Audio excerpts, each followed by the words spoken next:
Welcome to RAIN, the Real Estate Investor Growth Network with your hostess, Josey. Join like-minded real estate investors and accelerate your business towards greatness. You will hear step-by-step strategies for success, interviews with real estate rock stars, and we will dig deep into past projects where we bear it all, including the good, the bad, and some just plain ugly. That's cool. So get excited. Here's the bestower of badassery herself, the real Josey. Listener discretion is advised. Hi, and welcome back. I'm Josey, creator of RAIN, the Real Estate Investor Growth Network. Whoop, whoop. On today's 300th episode, we have a very special guest who will be sharing their badassery. But before we begin, here's today's badassery bestowment, my little badass gift to you. Today's topic is why investing in an education program saves you time, money, and mistakes. Trying to build a real estate business on YouTube videos, random Facebook advice, and my cousin said, whoa, RAIN Nation, if you want faster results, fewer expensive mistakes, and real confidence when writing offers, you need to invest in education. Not because you're not smart, because you're building a business. Here are 5 reasons why investing in an education program is one of the most badass moves you can make. Number 1, you buy speed and time is money.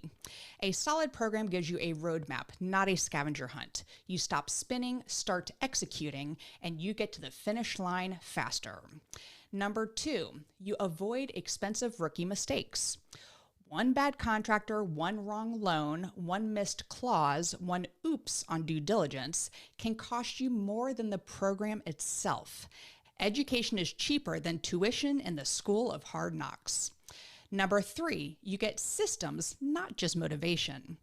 Real programs give you repeatable steps, how to analyze deals, fund them, manage them, and most important, scale them. Motivation fades, but systems pay.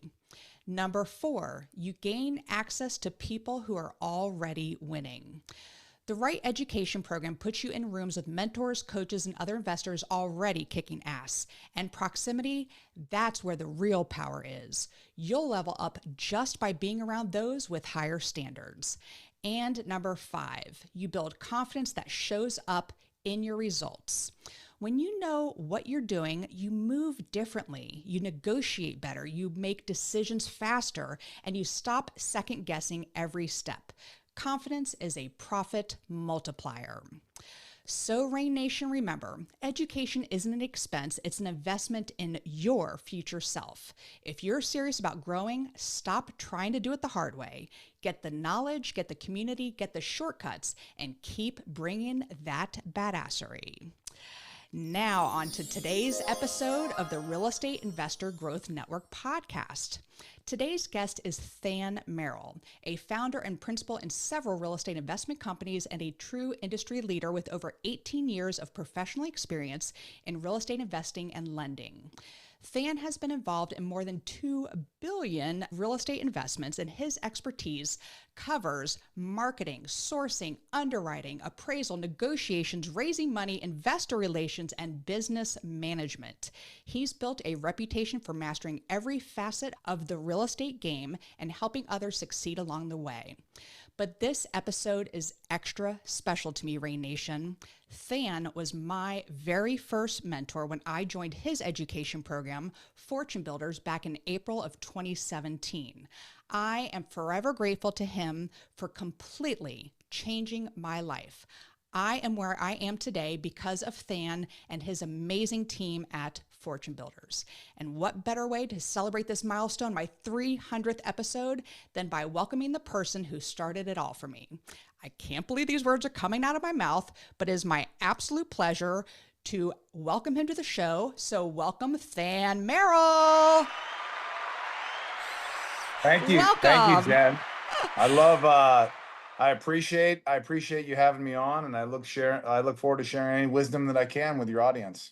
Well, my heart is pounding because I am such a fan of yours, and I know you don't know me from Adam, but there are thousands and thousands of students that you have coached. And when you hear an intro like the one I gave you, you have changed so many lives. So when you hear that, how does that make you feel? It makes me feel great. I mean, one of the reasons we started the real estate education business is because real estate can really bless your life in so many ways. It can play a very small part of your financial future, or can literally be your career. And not only that, but it can be something that changes, generationally for your family. I've seen so many students that have come through our program that get their sons and daughters involved and get their brothers and sisters, and it just gives them something new to be passionate about, that can be a career path where you really control your own destiny. And so I've always loved being a teacher. I've always considered myself to be a coach and a teacher, and still to this day. So I really enjoy it, and it makes me feel good. So thank you. Absolutely. So you played football at Yale and then in the NFL. So how did that transition go? And then I think there was a Mexican restaurant in there somewhere as well. So how did that evolve into real estate? Yeah. So when I ended up getting hurt, I had about 9 months where I was trying to determine if I was going to get a second shot at the NFL, or if I was going to have to transition into the real world. And so as I was rehabbing my knee, I started going to educational seminars. I started reading books. I started going to different real estate investment meetings, and just it's always something that had piqued my interest. Even when I was in college, I read a few books like Rich Dad Poor Dad, and just I would call them basic educational awareness books that made me want to learn more about how do I improve my finances, how do I invest, what can I invest in. And so real estate really piqued my interest because it was more of a people business than getting involved in the stock market or getting involved in a lot of different things you can do financially. I realized that might suit my skill sets a little bit better. And so while I was rehabbing, I had a lot of free time, and I just self-educated during that time. And the more I read, the more I was interested. I realized, man, I can control my own destiny. I can make my own schedule. There's so many different facets of real estate that you can get into. So it really piqued my interest, and I got bit by the bug. And then we just started buying some distressed properties to start, and some rental properties. And we started really small. When I say we, my business partner, Paul, and I have another business partner, Conrad. So that really, for the past, gosh, it's close to 20 years now, Wow. the three of us have been together, and I've loved it ever since. Well, I work with students and I hear about partnerships failing all the time. And you started CT Homes. By the way, Mhm. CT stands for what? Connecticut. See, you were not thinking big enough back then. We So weren't. We definitely weren't. you ended up moving it to San Diego or something. Is it San Yeah. Diego? Yes, Yep. exactly. That's correct. So, but you started CT Homes with Paul and Conrad. And like I said, so many partnerships fail. Why do you think yours was so successful? A lot of partnerships do fail, and not to say that we haven't had challenges in our partnership, but I think the reason it's been so successful is, one, we were all similar age when we started. We were going through the same chapters of life at the same time. We were all single when we started, so we all had a lot of free time. It wasn't like one of us was married and kids and had different financial obligations. So that was part of it. There was a mutual respect and trust. Paul is one of my closest friends since seventh grade. The other partner, he and I played football at Yale together. So there was a mutual trust because we had known each other for so long. And I think there was a mutual respect, and I think that's carried through to this day. So it's never easy with a business partner. Anytime you enter a partnership, you should always think about, okay, well, what if it doesn't work? How can we separate amicably? And I don't think enough people think about that, because most real estate, they're not going to last forever. And the good thing about real estate is you can partner on a few transactions and kind of dip your toe in the water, see if you like working with that person without totally combining your financial assets. Because a lot of these real estate transactions may be 6 months, a year, 3 years, 5 years. So it's not like you're getting married for a lifetime. but it is something you have to really think about. If someone's the other reason it worked is we were all going into it saying we're going to do this full time. We're not going to do other things. And I see a lot of challenges in partnerships where one person is working full time and the other person isn't. Well, at Right. some point, there's going to be an inequity in time, and that's going to cause a little resentment. So I think those are the reasons, we had success. And my business partner is my husband, so I sleep with my business partner. But Yeah. one of the things you taught, and I remember this so clearly, is you had weekly meetings. And I think it was like in somebody's apartment or something. I Yeah. remember the story vaguely. And you had certain benchmarks that you would discuss every time and I think how it was taught to me was even if you share a toothbrush holder with your business partner, there are items that you do need to make sure that you're checking over. And that is just a concept that I still continue to this day with my husband, who is my business partner. And so that I think also attributes to really keeping that communication open. I'm friends with Cheryl O'Hearn, and she works with her husband and two sons, and they used to have to take their weekly meetings to Starbucks because they're a loud family, and so that it would Yeah. actually control them from yelling at each other. But I think that's just, setting up those systems and really having those in place. So again, thank you for one of the thousands of things that you have taught us. So you then started on the cast of A&E's Flip This House. So with this sudden visibility, how did it change your business, whether it was good or bad? A couple different ways. It was a lot of fun. It was a lot of work. You don't get paid, very much money to be on a reality show. And it was one of the first reality shows. Obviously, they're very popular now over the last, 15, 16 years. So A&E reached out to us. They had heard about us from a few different hard money lenders that we were borrowing from at the time, and they were looking to film multiple episodes at the same time. And they happened to be in New York City, which was not too far from where we were in New Haven. So all those factors led to us doing 3 seasons on the show. And it was great. I mean, it didn't really help us get real estate deals in our pipeline. When we started doing educational events and educational seminars, it definitely gave us more exposure. People had the opportunity to see us on TV and had a familiarity with who we are and what our personality is like. So it did help us with that. But it was more of a, I would call it a short-lived fun experience that we got to go through, very early on in the beginnings of reality TV. And now it's, now there's I honestly don't know, but I'm sure there's probably like at least 8 or 9, 10 different shows on at any given time around real estate and different forms of real estate investing. So they're fun. It was fun. It was a fun time in our, we were all younger then. And so it was just a lot of fun. Yeah, all those shows are playing in doctors' offices. If you Yeah, there if you you go, go. that's where they all are. So, for investors who are starting to scale, what was it like? And I have the book here. Mhm. So, you co-wrote this. Michael Gerber, by Yep. the way, I did hear he did come and speak at one of the large conventions that we had. But you wrote this book, and in here it is the E Myth for those who are just listening. The E Myth, for the real estate investor, and you talk about going from technician mode to entrepreneur. Well, to manager, then to entrepreneur. So for those starting out, what did that look like for you with your business going from that technician to manager to entrepreneur?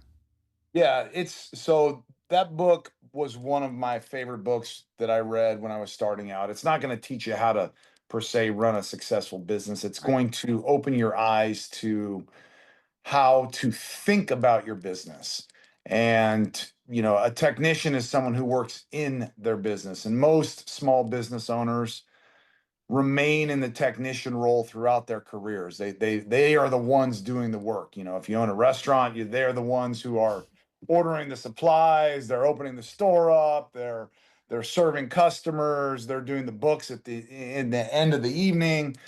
So they are the ones doing the work. And in that book that I read many years ago, it opened my eyes to, well, you will only be so successful in any business. Real estate is no different. If you remain in that technician role, and what you want to do is you want to graduate to the management role, and then eventually to the entrepreneur role.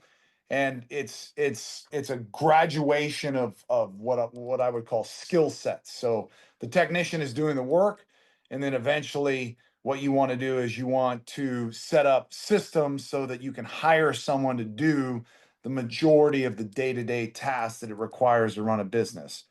And then you step into that management role the majority of the day. And then eventually you hire a manager to run the business. And so when I read that book, I said, well, this is how we're going to organize our real estate business. We're going to all be technicians, and we're going to learn and wear every hat and learn every aspect of the business. But then eventually we're going to hire people to do a lot of what we don't necessarily need to be doing every day, and we'll just manage them. And then if the business is profitable enough, we can afford to hire more people, and then step into the entrepreneurial role where we have a manager running the business. And so it took us a few years to go through those steps, but it was a very successful process. And I am forever grateful that we took that approach, because to this day, we have a very similar business to what I had 18 years, 20 years ago when we started.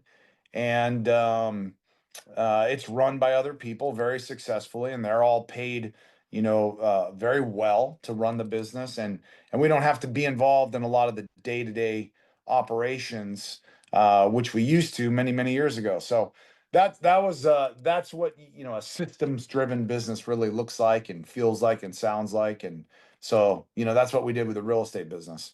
Wonderful. And I do want to get into Equity Street Capital here in a minute, but I have a lot of friends that I have met through you from Fortune Builders. And so when you started Fortune Builders, what did you see was missing in the education where you said, I'm going to create this? What did you see that was missing?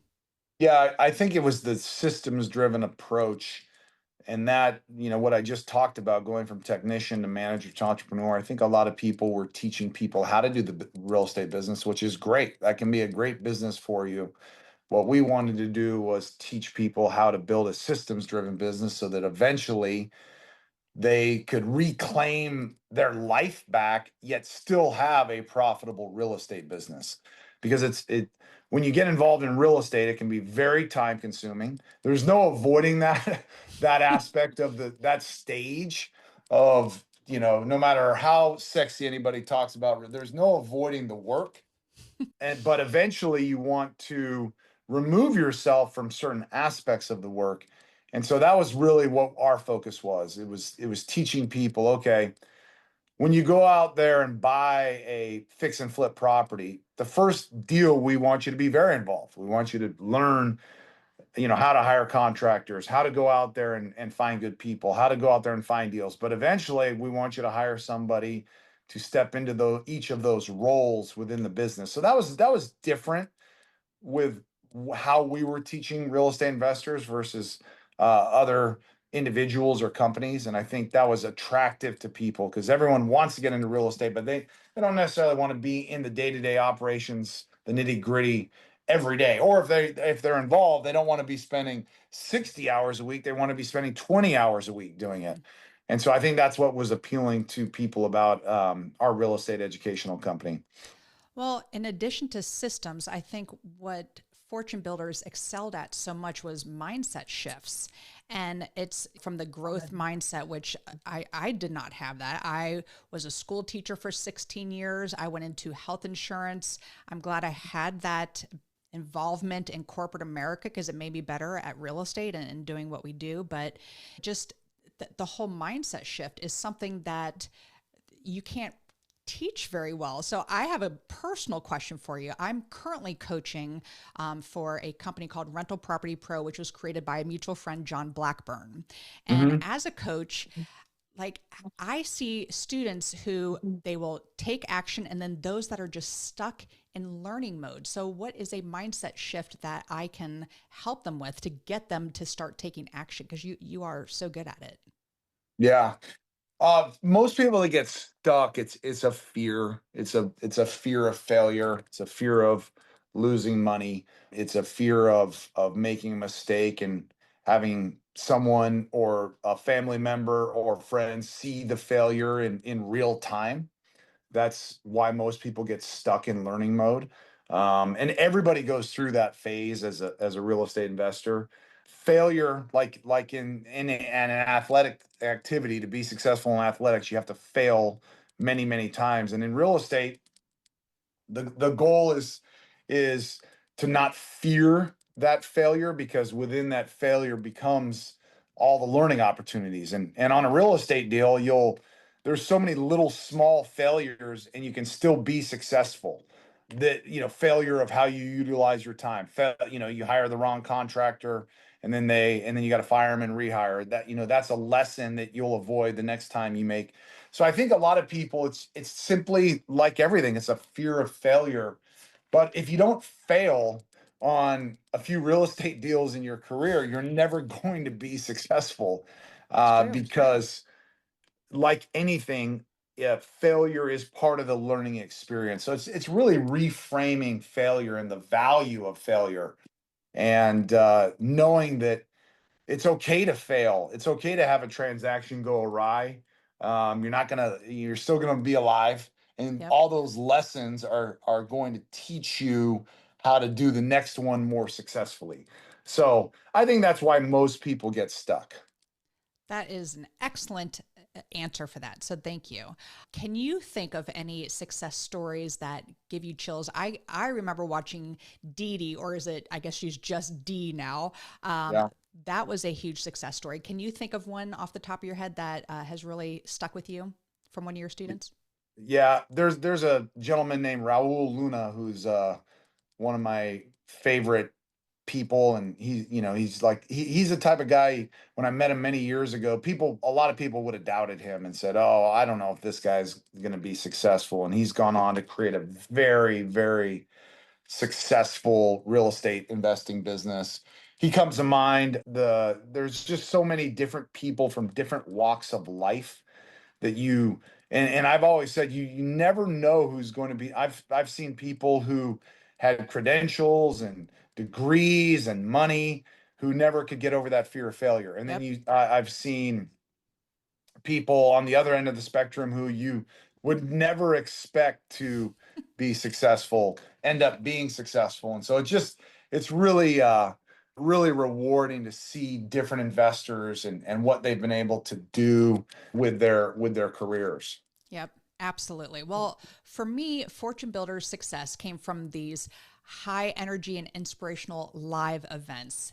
And then COVID hit. So, what happened to Fortune Builders? I had heard some things that we couldn't shift it to an online program fast enough, but coming from you, what happened with Fortune Builders there towards the end Yeah. of that? Yes. Well, we Fortune Builders, we did a lot of live events. We would do all different forms of live educational events. Obviously, when COVID hit, we had a period of close to a year where we weren't able to do those live events. And so what we did at that point is we just transitioned to doing online educational events. Also, at that same time, our commercial real estate investing business was growing by leaps and bounds, and we have a lot of investors who invest alongside us in large commercial apartment buildings and retail shopping centers. And so it was a time allocation decision, because all three of us have kids. I have kids who are 13 and 9 years old, and my business partner has three kids. My other business partner has three kids. So managing both businesses was always challenging, because you just had to spend a lot of time. And so when COVID hit, I wouldn't call it a blessing, because we had to pivot very quickly, and it was tough because there was employees that could no longer work in the Fortune Builders company because we weren't doing live events. So that was very unfortunate, because I loved our team. But when we had to stop doing events, we realized, let's just spend time on commercial real estate. Let's not try to do everything forever. And there's no reason that we have to do everything forever. So we made the conscious decision to wind Fortune Builders down and spend more time, on our commercial real estate investing business, and just as importantly, with our family. And we find that balance to be a lot healthier. And so we really haven't thought about going back to doing a lot of educational events, because I loved it, but I also love my family. I also love, I coach football now, and I love doing other things in my life that I really enjoy and get a lot of enjoyment out of. And so there's no reason to do it all forever, right? It Right. was just it was a good time to expand our commercial real estate business and also spend more time with the family. Absolutely. And no one blames you for that. Let me Mhm. be very clear on that. There has been, some spin-offs of other people who were in leadership positions with Fortune Builders who have then created great programs because of how you guided them through that. So I want to get real quickly here into Equity Street Capital. So you focus on large scale commercial with long-term capital growth. What areas are you doing? Are you doing like office, retail centers? I heard y'all were in the retail centers for a little while, apartment Yeah. communities. What do you focus on with the commercial business? Yeah, our main focus is in apartment communities and retail shopping, so outdoor retail shopping centers. So we not malls like people might think of. We are buying outdoor, lifestyle centered shopping centers, and then we're buying apartment communities. We do have a partner that we do some deals with in office in Florida. So we do have some office assets as well, but it's probably 60% retail shopping centers. It's probably 35% apartment communities, and we have a little bit of office. So we've been doing this, I guess it's 8 or 9 years now, and it's been great. We manage those. We don't build new. We don't do new construction when it comes to apartment communities or shopping centers. We're just buying existing properties, operating those properties, trying to make them a little bit more efficient, a little bit better, and then we typically turn around and sell those properties, within, let's call it, a 4 to 7 year timeline, just depending on the property, the business plan, the market. So those are the types of assets that we buy at Equity Street Capital, and we have investors who invest into those deals with us. What is the minimum for an investor to invest with your company? Yeah, it depends on the deal, but typically between 75 and $100,000 minimum. Okay. Yeah. And how would one want to, if they want to start working with you and Equity Street Capital, how would they find you? Yeah, just go to our website, equitystreetcapital.com, and you can add yourself to our investor email list. And then when we have an upcoming opportunity, we send out an email about that opportunity, and we'll do an educational webinar, just educating people about the investment. And I bet that is an outstanding webinar. So you have a lot going on, as you said. So you have companies, acquisitions. Do you still do speaking gigs? I don't. I Okay. don't. Yeah. Well, So thank you for being on here. But you brought up your family, and I know you're coaching, and you're able to now do the experience that you have a son and a daughter. Is it? Yep. Yes. And so, how do you kind of protect your time and really be able to put the focus on your family these days? Yeah. I have a great business partner in Paul who has picked up a lot of work at the office, which I'm very grateful for, which has allowed me to do a little more coaching. I've always told him and anybody who knows me, at some point I was going to get back into coaching football. And I've been able to do that at the youth level. I'll be coaching at a high school this year. So Nice. I love the game, and I love what it teaches young men. And so I always knew at some point I was going to do it. I just wanted to do it on my own terms where, I wasn't pursuing coaching as a career. If you pursue it as a coaching career path, you're moving around from college to college, you're having successful years, you're getting fired, you're working your way through the ranks. And that was a consideration when I was done playing, but I chose to get into real estate, and I'm happy with that path because it's allowed me the financial certainty to not have to worry. I'm coaching not for money. I do it because I love giving back to young men, and I love the sport of football. I love being connected to it. So yeah, those are things. I obviously still spend time in my real estate business, but I have a little more free time in the afternoons where I can go coach, and I enjoy doing that. What, would you have been devastated if he took up basketball? I'm a I former would have basketball player, so I would have been less excited. Less excited. so I'm curious, what's something your kids have taught you about leadership that you haven't learned in business? My kids have taught me to be a little more patient. I'm always a little impatient, and they seem to have a little more balance sometimes with their patience, believe it or not, than I do. So yeah, You learn something from everybody. Yep, absolutely. Well, you and Cindy, your lovely wife Cindy, you started what's called Equal Footing Foundation. What's the mission in your own words, and why is youth, health, and sports so personal to you? Yeah, so to both of us, we started our nonprofit. She's Just to, volleyball, right? yep, she Yep. plays volleyball, and so we. I wish we had more time to spend on it. We started it many years ago, and it was simply with the mission of just helping people who can't afford youth sports the opportunity to have that experience in their life because it teaches so many lessons for young people, and not everybody can do that. Believe it or not, not everybody has the league fees or the equipment or to be able to do those things. So it's just to provide a little bit of help where we can to give people great experiences.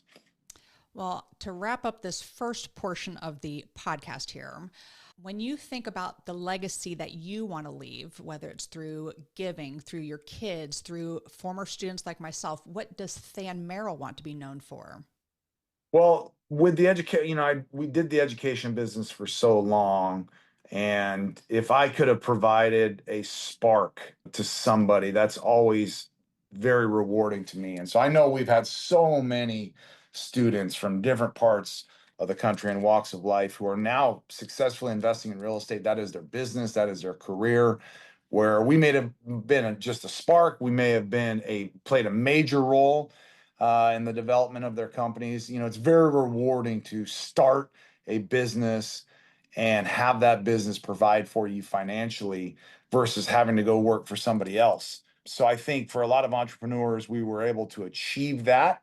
And that's very rewarding because it played a huge role in my life. Like, I'm forever grateful I got into real estate simply because, now I have the time to do things with my family. I have the time to give back to my community and the way I'm coaching kids and I have the ability to impact other people's lives. So I think I wouldn't have been able to do that, if I was in a 9 to 5 job. I'd still be in that 9 to 5 job and have less impact. So that's been very, very rewarding for me.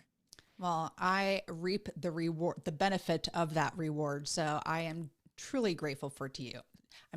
Thank I'm you. slurring my words. You're making me so nervous. I'm just so thrilled that you are here. So we are going to move to the second part of the podcast, which is what makes Than Merrill a badass. And I use the acronym BADASS, and the first letter is B for book. What's a book Okay. that's made a huge difference in your life? Well, the E-Myth I mentioned earlier, I read that probably made the biggest difference simply because it gave us a vision of what our business could be like. And it was a great book, and it's written and it tells the story of a business owner who kind of gets stuck in their business. And so many business owners, that's ultimately what ends up happening. They end up starting the business and buying themselves a job. And at the time we read it, that's really the phase of the business we were in. We're like, oh, we can relate. We're stuck. So it was eye opening, and it gave us oh man, we should develop a systems driven business. That's why franchises tend to be more successful. Not 10, they are more successful than non-franchise businesses because there are systems and procedures and protocols in place. So that was a critical book in our self-education, and that's one I'd recommend to anybody. Called The E-Myth Revisited is the title of the book by Michael Gerber. Yep, Michael Gerber. Very good. All right. The first A in badass is for advice. You have given many, many, many people excellent advice. I'm curious, what's the best piece of advice you've ever received? I've received a lot of advice from a lot of people, but my mother has always been free to give me advice, and still to this day. And wasn't always receptive of that advice, but I will say when I was starting, my very first business was a Mexican restaurant. I remember having a conversation with her about the business because she was a small business owner, and I'm like, Mom, should I do this? I don't know. And she's like, what's the worst that could happen? You're going to fail and you're going to learn. Right? And she's very matter of fact. And she's like, what, that's going to help you be successful at whatever you really ultimately do with your life. And I remember that advice, like, man, she's right. I mean, what's the worst that could happen? I fail. I was in my early 20s. Like, who cares? Yep. And so just that kind of that slap of to the head of like, yeah, it's not the worst thing in the world if you fail. And those lessons, and ultimately that business did lose money. We started that business, we sold it for a loss, but I realized I learned so much in the experience. And so I'm so grateful that I stuck my foot in the water at an early age to try something, because it gave me the courage to try something else, which ultimately was our real estate business, which helped us be successful. So without that failure, I don't think it might have paralyzed me, and I don't know, but maybe I would have, if I hadn't have started that business, maybe I would have just gone down the career path of working for somebody else, Yep.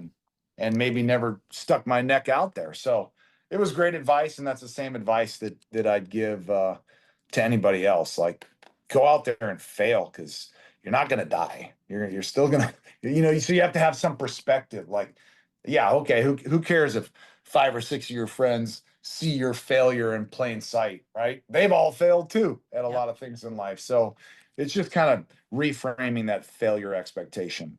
Well, Than, your mother gave me advice as well. Was crowdsourcing the internet to try to get you as a guest for my 300th episode on this podcast. And somehow your mom commented and she said, just I'm text not Than. surprised. Just text Than. I'm like, what do you mean just text him? I can't cross that line. So I That's did end up funny. getting your cell phone number and I texted you. So she gave me excellent advice. So There you do thank go. her for that. All right. The D in badass is for drive. What drives you to be successful? That's a really good question. I've asked, I don't know if there's one thing. I've always had a fear of looking backwards. I've never wanted to go backwards in my life. So I've always decided, on a daily basis, I got to learn something new every day. I got to discover something and continue to grow as a person and as an individual. And so I think that self-education and that drive just to learn one new thing every day has really inspired me to new ideas, new ventures, new things. And so I'm definitely a student. I'll always be a student. I'm always learning and trying to learn something new. But I don't know if I could really pinpoint what drives me every day, right? It's not wanting to go backwards in my life. That's good. It's a fear. There's a little bit of a Yep. fear of, I don't want to repeat the past. Yep. So I always try to look forward. Wonderful. All right. The second A in badass is for aspiration. I'm a big goal setter. So what is a goal you are currently working on, whether it's personal or business? Yeah. Personally, I want to always get my personal finances more in order, because there's a lot of assets that we have. There's a lot of things that we do. And so just having a clearer picture of, I joined a mastermind group many years ago to help me do that, called Tiger 21. And it was great, because every year you have to share with everybody your personal financial statement. And as you become more successful in real estate and have a lot of investments and other things, you have to manage and get clarity on how each of these assets and these investments are performing. Some are performing very well, some are performing okay, some aren't performing that well at all. And so, getting a little bit more clarity on how to evaluate yourself as an investor and how you're performing is definitely a personal goal. I have some personal goals of coaching high school football and having a successful career doing that, and having an impact on the kids who I coach. So I have some of those goals that are kind of outside of the form of this podcast, but those are things that are driving me right now. Absolutely. And they are some lucky kids, I'll tell you that. So the first S in badass is for systems. What systems do you have in place to help you achieve success? Well, one is the process we went about. We would document, and still to this day, anytime we do something, we try to document the process so that we can reevaluate. The first time we bought a fix and flip property, we said, let's document everything we're doing. Where are we spending our time? So the next time we do a transaction, we can spend a little less time and Smart. have an even more successful outcome. So I've always been somebody who tries to organize anything that I'm doing in such a way that I can create a system for it, and hopefully outsource part of that system to somebody else, and then hire good people. We have really good people who work in our real estate companies to this day, who are doing wonderful things because we created good systems along the way. So those are just a couple of things that I've done. Huge. Well, Than, I could talk to you all day, and I know how very important you are and how valuable your time is, but the final S in badass is for success. What does success mean to Than Merrill? I think success ultimately means I've put my family in a place to succeed financially for hopefully a few generations. I think that's one thing that's important to me. Hopefully, I've passed on life lessons that I've learned from my parents and my friends and people that I've come across in my life to my kids. So I'd like to see them be successful humans and successful people in whatever it is that they do. So I think those are things that's what success would mean to me. Well, I am successful because of you. And I'm truly grateful.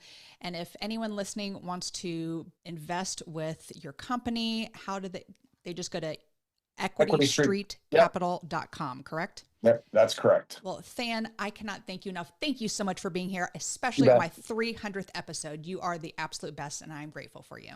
Well, I appreciate it. Thanks for having me on. Thanks for everything you do. Thank you. And that is all. Thank you for listening. We'll catch you on the next episode. Now go out there and share your badassery. And don't forget, make it a great day. Take care. Bye-bye. Whoop, whoop. Thank you for listening to RAIN, the Real Estate Investor Growth Network. Be sure to subscribe on your favorite podcasting platform so you never miss an episode.